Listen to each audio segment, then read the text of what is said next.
Marriage சீரீஸ்ல part 4 பார்க்கலாமா? என் வதனைக்கு கல்யாணம் ஆயிடுச்சு. சீக்கிரமா முடிஞ்சிருச்சு. போன உடனே தாலி கட்டி முடிச்சிட்டாங்க. எல்லாருக்கும் அர்ச்சனையெல்லாம் கொடுத்துட்டு தாலி கட்டிட்டு அதுக்கப்புறம் தான் எல்லா சடங்குமே பண்ணாங்க. ஸோ எல்லாரும் வந்து சந்தோஷத்துலையும் எமோஷ்னல்லையும் அப்படியே ஒரு கலந்த ஒரு ஃபீலிங் இருந்தது. எல்லார் முகத்தை பார்த்தாலே உங்களுக்கு தெரியும். பொண்ணு மாப்பிள்ளை எல்லாரும் வந்துட்டு தாலிக்கு குங்குமம்லாம் வச்சுட்டு மாலையை மாற்றி மாற்றி போட்டுட்டு நாங்கள் எல்லாரும் நின்று பார்த்துட்டு இருந்தோம்.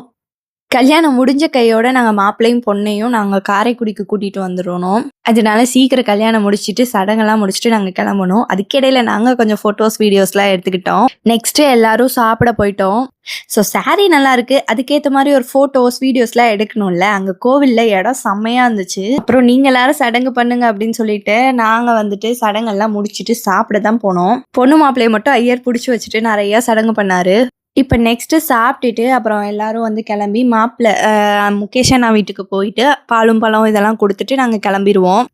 ஸோ அங்கே தான் வந்திருந்தோம். இப்போ பாலும் பழம்லாம் கொடுத்தாச்சு. இங்கேருந்து பொண்ணு மாப்பிள்ளையை கூட்டிகிட்டு நாங்கள் காரைக்குடிக்கு போனோம். ரொம்ப லென்த்தாக போகும். இதோட அடுத்த பார்ட் நான் நாளைக்கு போடுறேன். டாடா பாய்.